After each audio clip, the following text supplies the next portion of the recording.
సామెతల గ్రంథం. సామెత అనే మాటకు అర్థం ఎంతో కొంత జ్ఞానం కలిగించే ఒక చిన్న తెలివైన మాట అని. ఈ గ్రంథంలో అలాంటి మాటలు చాలా ఉన్నాయి. అయితే అవన్నీ ఎక్కువగా ఈ గ్రంథం మధ్యలో 10 నుండి 29 అధ్యాయాల్లో కనిపిస్తాయి. అలాగని సామెతల గ్రంథం ప్రారంభంలో చాలా సమాచారం లేకపోలేదు. 1 నుండి 9 అధ్యాయాలు, 30 నుండి 31 అధ్యాయాలు. ఈ గ్రంథం 1వ అధ్యాయం 1 నుంచి 9 వచనాల్లో దీని ఉపోద్ఘాతం చూస్తాం.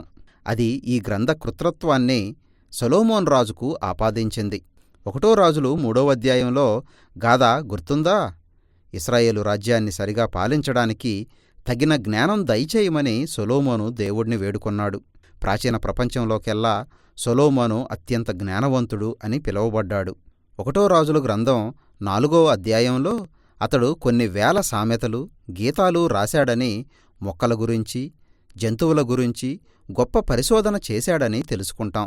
కాబట్టి సొలొమోను ఇశ్రాయేలు జ్ఞాన సాహిత్యానికి ఒక మకుటం లాంటివాడు. ఈ గ్రంథంలో రాసి ఉన్నదంతా పూర్తిగా సొలొమోను వ్యక్తిగతంగా రాయకపోయినా ఇశ్రాయేలు జ్ఞాన సాహిత్యం ప్రారంభంలో సొలొమోను ఉన్నాడు. ఈ గ్రంథం చదవడం ద్వారా మనం కూడా జ్ఞానం పొందవచ్చు. జ్ఞానం అంటే మనలో చాలామందికి తెలివి అని తెలుసు.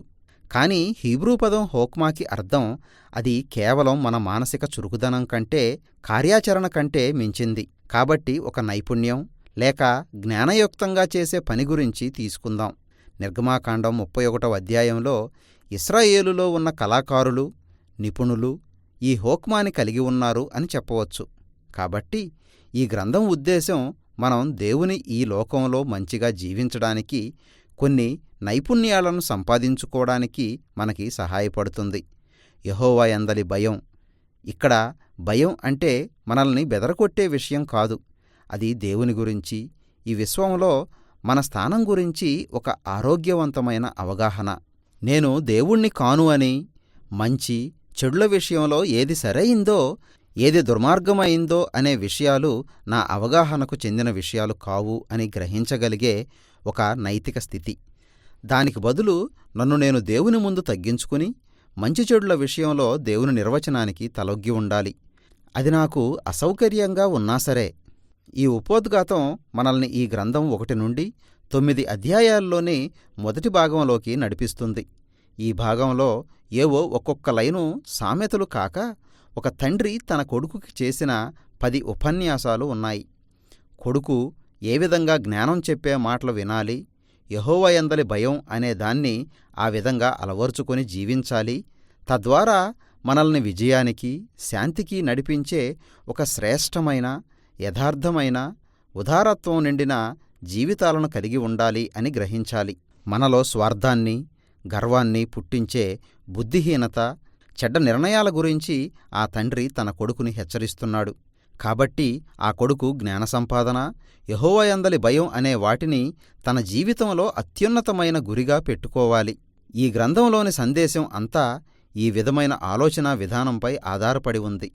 తన కొడుకుకి ఆ తండ్రి ఇచ్చే సందేశాలను బట్టి జ్ఞాన సాహిత్యం అంటే ఏమిటో, ఏ విధంగా అది బైబిల్లోని ఇతర గ్రంథాలకు భిన్నంగా ఉందో తెలుపుతుంది.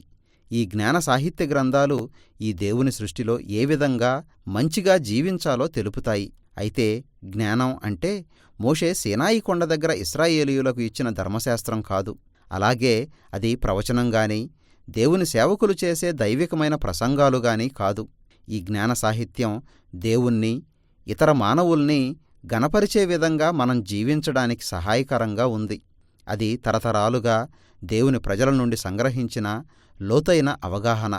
కాబట్టి జ్ఞానం గురించిన ఈ మానవుల మాటలు సామెతల గ్రంథం రూపంలో దేవుని ప్రజలకు తెలివి పుట్టించే ఆయన మాటగా మనకి అందింది. 1 నుండి 9 అధ్యాయాల్లో జ్ఞానం అనే స్త్రీ ఆలపించే 4 గీతాలు చూస్తాం. ఆమె జ్ఞానమంతా ఒక స్త్రీలాగా పద్యరూపంలో వ్యక్తీకరించబడింది. ఆమె తన మాటలపై ధ్యానముంచమని సమస్త మానవాళిని పిలుస్తుంది. జ్ఞానం తాను ఈ విశ్వమంతట్లో అల్లుకుపోయి ఉన్నానని, ప్రజలు తెలివిగల నిర్ణయాలు తీసుకున్నప్పుడల్లా వారు తనపై ఆధారపడ్డారని చెప్పింది. ఎవరన్నా ఉదారత చూపినా, లైంగికంగా యథార్థత కలిగి ఉన్నా, న్యాయాన్ని పాటిస్తున్నా వారు జ్ఞానం నుండి సహాయం పొందారన్నమాట. ఈ జ్ఞానం అనే స్త్రీ ఆలపించే గీతాలు మనం దేవుని నైతిక విశ్వంలో చూస్తున్నామని, మంచితనం, న్యాయం అనే వాటిని నిర్లక్ష్యం చేస్తే అది మన నాశనానికి దారితీస్తుందని బోధిస్తాయి.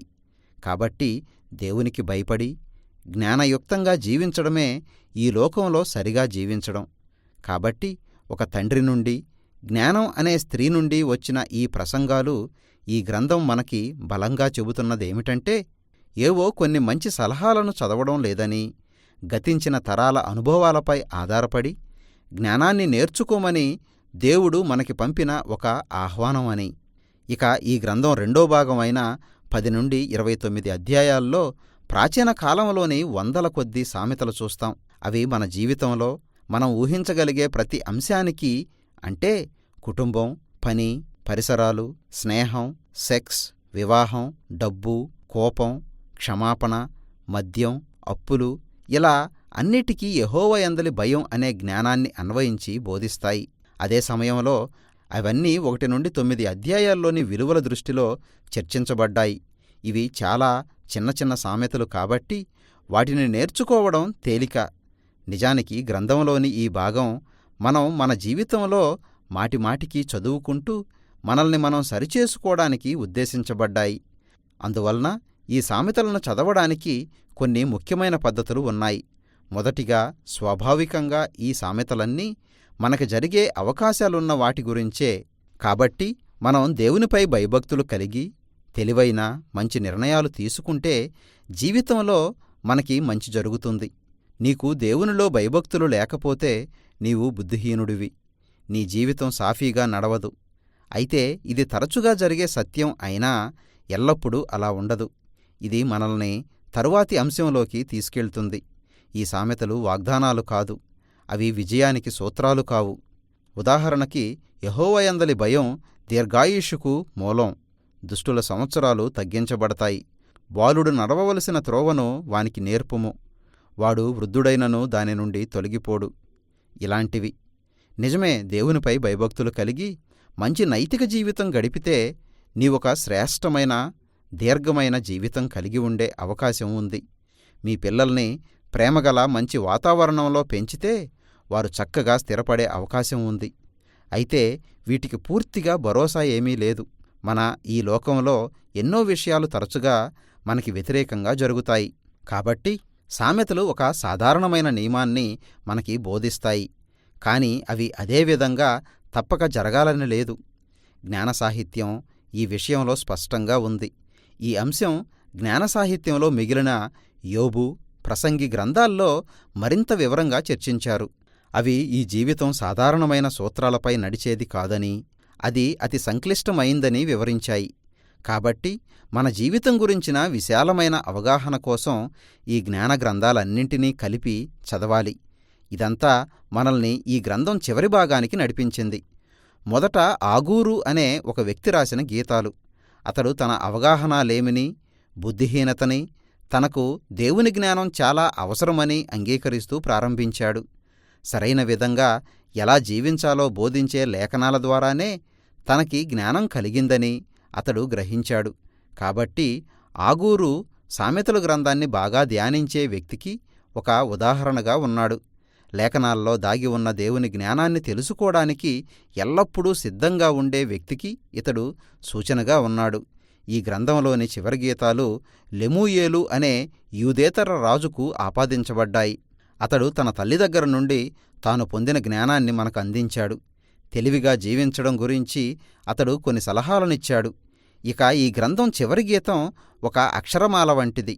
అంటే ప్రతి వాక్యము ఒక్కొక్క హీబ్రూ అక్షరంతో ప్రారంభమవుతుంది. ఈ గీతం అంతా శ్రేష్టమైన లక్షణాలు కలిగిన ఒక స్త్రీ గురించిన వర్ణన. సామెతల గ్రంథంలోని జ్ఞానాన్ని అనుసరించి జీవిస్తూ దేవుని జ్ఞానాన్ని అందుకొని దానిని తన అనుదిన జీవితంలో ఆచరణాత్మకమైన నిర్ణయాలుగా మార్చుకునే ఒక స్త్రీని ఇది వర్ణించింది. అది తన పనిలోగాని, ఇంటిలోగాని, తన కుటుంబంలోగాని, సమాజంలోగాని ఈ గ్రంథం జ్ఞానం అనే స్త్రీ మాటలు వినమని ఒక తండ్రి తన కొడుకుతో చెప్పడంతో ప్రారంభమవుతుంది. ఒక తల్లి తన కొడుకుతో తెలివిగా జీవించే ఒక స్త్రీ గురించి చెప్పే మాటలతో ముగిసింది. సామెతల గ్రంథం సకల కాలానికి, ప్రతి వ్యక్తికి అనువైన గ్రంథం. దేవుని ఈ మంచి లోకంలో జ్ఞానయుక్తంగా సరైన విధంగా జీవించడానికి అది ఒక మంచి సహాయకారి. ఇదే సామెతల గ్రంథం గురించిన సందేశం.